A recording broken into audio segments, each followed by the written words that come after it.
Hello, and thank you for joining us today in our studies of 1 Samuel. Today, we are in 1 Samuel chapter 12.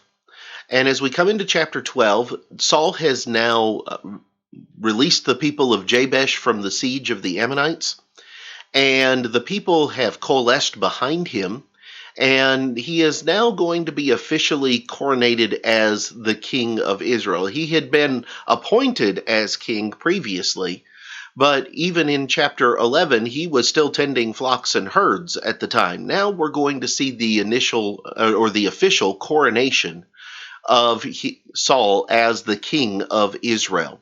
And Samuel is going to give a speech at that coronation, and that's going to be the main thrust of chapter 12. So let's see what it is that Samuel has to say in 1 Samuel chapter 12.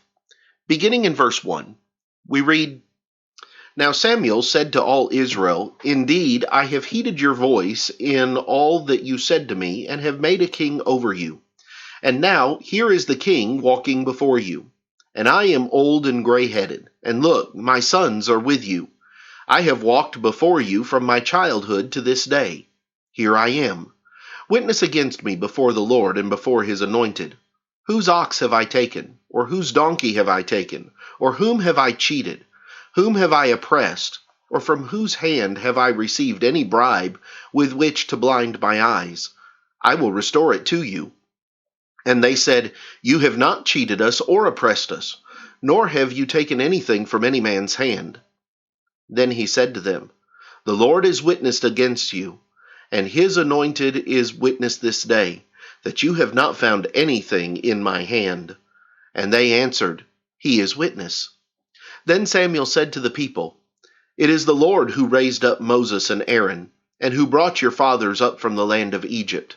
Now therefore stand still, that I may reason with you before the Lord concerning all the righteous acts of the Lord which he did to you and your fathers. When Jacob had gone into Egypt, and your fathers cried out to the Lord, then the Lord sent Moses and Aaron, who brought your fathers out of Egypt, and made them dwell in this place.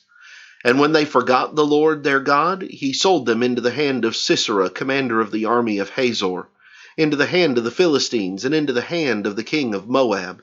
And they fought against them. Then they cried out to the Lord, and said, 'We have sinned, because we have forsaken the Lord, and served the Baals and Ashtoreths. Now deliver us from the hand of our enemies, and we will serve you.' And the Lord sent Jerubbaal, Bedan, Jephthah, and Samuel, and delivered you out of the hand of your enemies on every side, and you dwelt in safety. And when you saw that Nahash, king of the Ammonites, came against you, you said to me, 'No, but a king shall reign over us,' when the Lord your God was your king. Now therefore here is the king whom you have chosen, and whom you have desired. And take note, the Lord has set a king over you. If you fear the Lord, and serve him, and obey his voice, and do not rebel against the commandment of the Lord, then both you and the king who reigns over you will continue following the Lord your God. However, if you do not obey the voice of the Lord, but rebel against the commandment of the Lord, then the hand of the Lord will be against you as it was against your fathers. Now therefore stand and see this great thing which the Lord will do before your eyes. Is today not the wheat harvest? I will call to the Lord, and he will send thunder and rain, that you may perceive and see that your wickedness is great, which you have done in the sight of the Lord, in asking a king for yourselves.' So Samuel called to the Lord, and the Lord sent thunder and rain that day, and all the people greatly feared the Lord and Samuel. And all the people said to Samuel, 'Pray for your servants to the Lord your God, that we may not die. For we have added to all our sins the evil of asking a king for ourselves.' Then Samuel said to the people, 'Do not fear. You have done all this wickedness. Yet do not turn aside from following the Lord, but serve the Lord with all your heart, and do not turn aside. For then you would go after empty things, which cannot profit or deliver, for they are nothing. For the Lord will not forsake his people, for his great name's sake, because it has pleased the Lord to make you his people. Moreover, as for me, far be it from me that I should sin against the Lord in ceasing to pray for you. But I will teach you the good and the right way. Only fear the Lord, and serve him in truth, with all your heart. For consider what great things he has done for you. But if you still do wickedly, you shall be swept away, both you and your king.